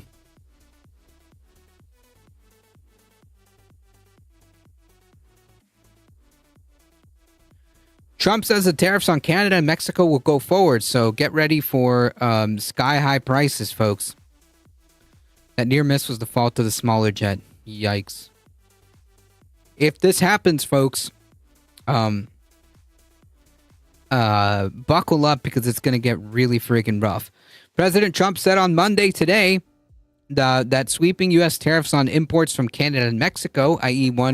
our biggest trading partners that are literally our neighbors, will go forward when a month-long delay on their implementation expires next week. The tariffs are going forward on time, on schedule, said Trump, when asked at a White House press conference if the postponed tariffs on the U.S. trading partners would go soon back onto effect. So in a couple of weeks, yeah. Don't be flying this year. Yeah, I don't plan on it. Look, I'm going somewhere next month, but it won't be flying. That's for sure. Thankfully, I live in a place where food is grown. Sheesh. The president claimed that the U.S. has been, quote, taken advantage of, not true, by foreign nations on, quote, just about everything, not true, and reiterated his plan to impose the so-called reciprocal tariffs. So tariffs will go forward. Yes, we're going to make up a lot of the territory, question mark. Trump signed the executive order on February 1st, imposing 25% tariffs on products from Mexico and Canada, as well as 10% duties on Canadian energy. The president, who has praised the use of tariffs as both a negotiating tool and a revenue source, based the orders on the alleged failures of Mexico and Canada to stop crime and drug trafficking as their respective U.S. borders. But Trump paused the new tariffs 2 days later after Mexican President Claudia Sheinbaum and Canadian Prime Minister Justin Trudeau made separate pledges to boost their border policing efforts that were plans that were already in place even before Trump, question mark. Trump announcing the new agreements on Truth Social on February 3rd said the tariffs on Canadian goods would be paused for 30 days, while duties on Mexican imports would be postponed for 1 month. He said that during that interval, the administration would engage with negotiations with Mexico and pursue a final economic deal with Canada. Trump, in his norm-breaking first month in office, that's one way of putting it, I suppose. Tariffs aren't a threat. Nope, just to us, I guess. Also slapped 10% tariffs on Chinese imports and announced a plan to impose reciprocal tariffs on American trading partners. China's already retaliated with its own targeted tariffs on U.S. imports, stoking fears that a trade war between the two adversarial superpowers could rapidly escalate. A similar fears developed regarding Mexico and Canada, who are among America's closest allies and top trading partners. Before Trump paused his tariffs on the U.S. neighbors, both Trudeau and Sheinbaum announced plans to install retaliatory tariffs on American imports. Yeah, so we'll see.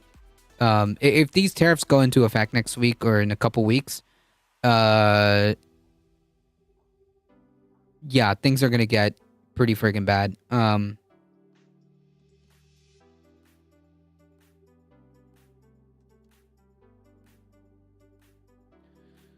I'm sending my oldest son from Indiana to New Mexico this summer, and I'm really concerned about him flying, but the only other option is ground bus across the whole ass country. That's scary, too. Yeah, I mean, I understand, because I would be, too. Well, it's true. It hurts me more than Mexico or Canada or whoever, me being the U.S. citizen. Right, we'll be the ones paying these tariffs, ultimately. My recommendation is Delta. Is American Airlines any good? I mean, I haven't flown in years.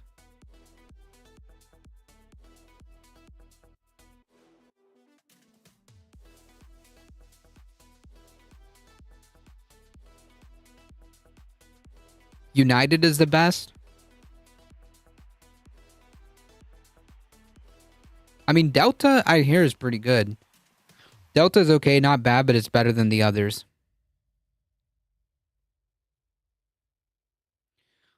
Delta and United have gotten their game up.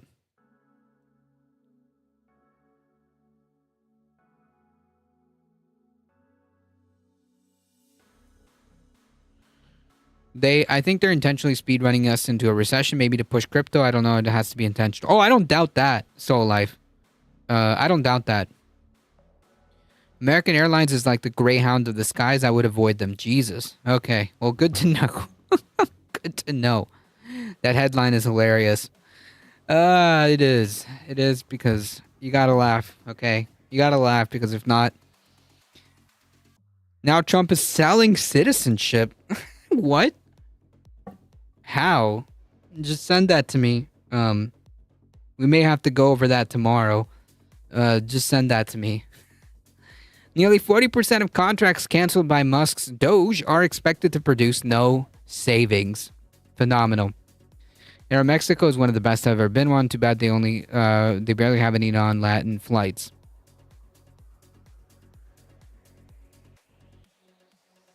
Nearly 40% of federal contracts that President Trump's administration claims to have canceled as part of its signature cost-cutting programs aren't expected to save the government any money. Cool. Doge, run by the richest man on the planet and Nazi-saluting fascist Elon Musk, published on its updated list on Monday of nearly 2,300 contracts that the agencies terminated in recent weeks across the federal government. Data displayed on Doge's wall receipts show that more than one-third of the contract cancellation, 794 in all, are expected to yield no savings. So if these agencies' cuts don't save money, why were they made? Good question. That's usually because the total value of the contracts have already been fully obligated, which means the government has a legal requirement to spend those funds for the goods or services it purchases, and in many cases it already has done so. So basically, like, they already did it. Like, they already paid for whatever it is. So...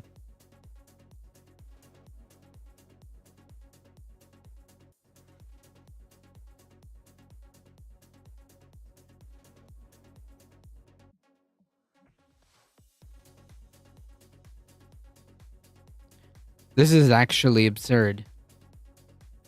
I'm gonna go over this tomorrow, but this is like the new freaking like Trump scam. Okay, this is look. Wake up! The new Trump scam, the new Trump grift has dropped. Okay, new Trump grift. New Trump grift has dropped. We'll talk about this tomorrow, because this is just like absolutely absurd. Like, this is absurd. Jesus Christ.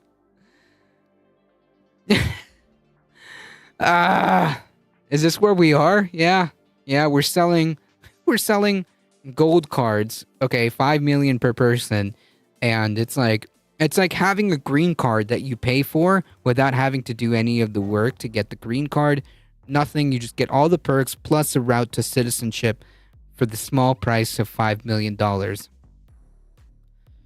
See what I mean? They're doing something. Their first stop was the Treasury, yet they haven't saved any money. Come on, it's us. Oh, 100%. No doubt, Soul Life. No doubt about it. No doubt that this is, suspect. And no doubt that all of this is intentional. A lot of wealthy people benefit from a recession. So, yeah, no doubt. No doubt about it. 5 million. No one with 5 million is desperate to be in the U.S.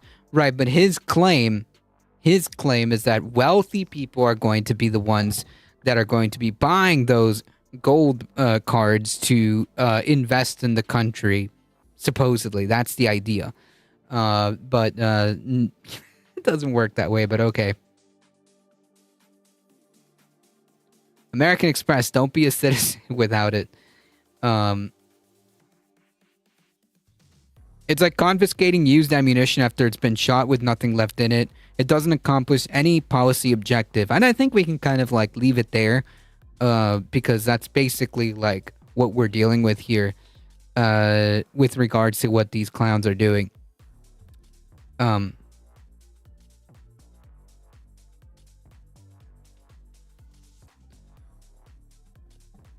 And canceling USAID will hurt farmers, will hurt farms also without them getting subsidies. Yep.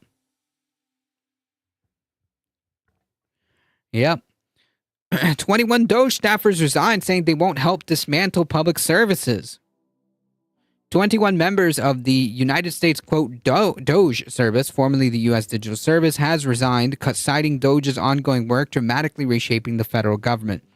Quote, we will not use our skills as technologists to compromise core government systems, jeopardize American sensitive data, or dismantle critical public services.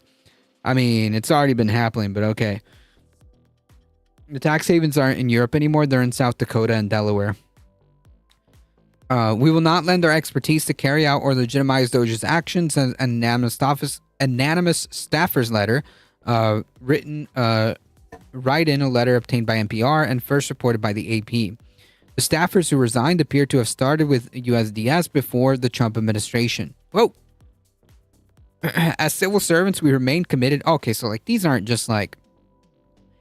like Musk lackeys, okay? These were already civil servants. As civil servants, we remain committed throughout the presidential transition to deliver better government services through technology and stood ready to partner with the incoming officials. Each of us left senior private sector technology positions to pursue nonpartisan public service. We swore to the American people and uphold our oath to the Constitution across presidential administrations. However, it has become clear that we can no longer honor these commitments at the United States Doge Service. According to the letter, which is dated on Tuesday and addressed to White House Chief of Staff Susie Wiles, the resignation follows numbers of people being let go from USDS earlier this month. The Doge effort is overseen by the Nazi billionaire Elon Musk. Apparently something happened with lithium containing some big farms and nobody's talking about it. Jeez. These are the legacy IT staff. Yikes. That's not good. That's not good at all. That's not a good sign.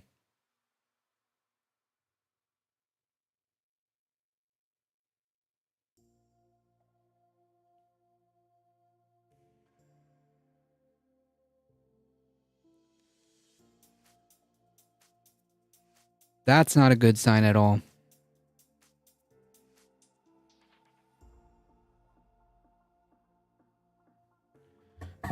All right, folks, it's time for me to get out of here. Thank you all for stopping by. I appreciate it. And, ooh, Jesus. Sorry about that. Thank you all for stopping by. I appreciate you guys being here. And thank you for the support, folks. Thank you so much. Thank you to T-Minus for the follow, the gifted sub, and the tier 1 sub. Thank you so much for the support. I appreciate it. You guys are what makes this channel go. Thank you guys so much. There's a couple of diamonds in chat. So please, if you can, go show some support to Globus the Elder and Carpet Packs as well. Thank you guys for being here. Thank you, Read and Rap. I appreciate it. Thank you for being here. Thank you, Michael Hassler, for modding the chat. I appreciate it. Baby, gotta drive home. Never mind. No problem. You just in time. Just in time. Thank you to the YouTube crew, Soul Life, Moanep, Gabby. I appreciate you guys being here. Thank you. Keep doing what you're doing. Keep liking the stream. Spread the word. We're here Monday through Thursday, 5 p.m. Eastern time. Thank you guys. If you want to support the channel, keep doing that. Keep subscribing. And if you want to support the channel directly, check out the merch store. Hit the exclamation mark tip. Join the Discord, folks. Ground level news. Thank you, Heat. I appreciate it. And thank you for being here, Heat. And thank you for modding. I appreciate it. Thank you. Thank you, Heat. I really appreciate that. Left Reckoning is live. All right, we'll go there then. Thank you all. I appreciate it. As always, folks, we'll be here tomorrow at 5 p.m. Eastern. Thank you. As always, please stay safe. Please take care of each other. Vion, I hope to see you guys in the next one tomorrow, 5 p.m. Eastern time. See ya.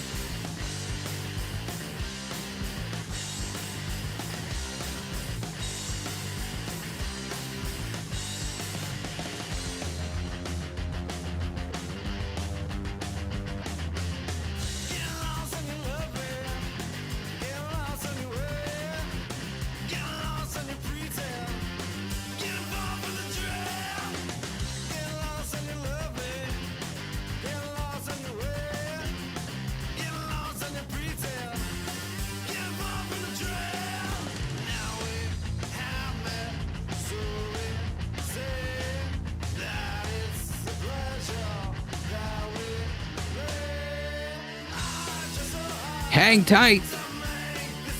We're heading out in 5, 4, 3, 2, 1. Bye-bye.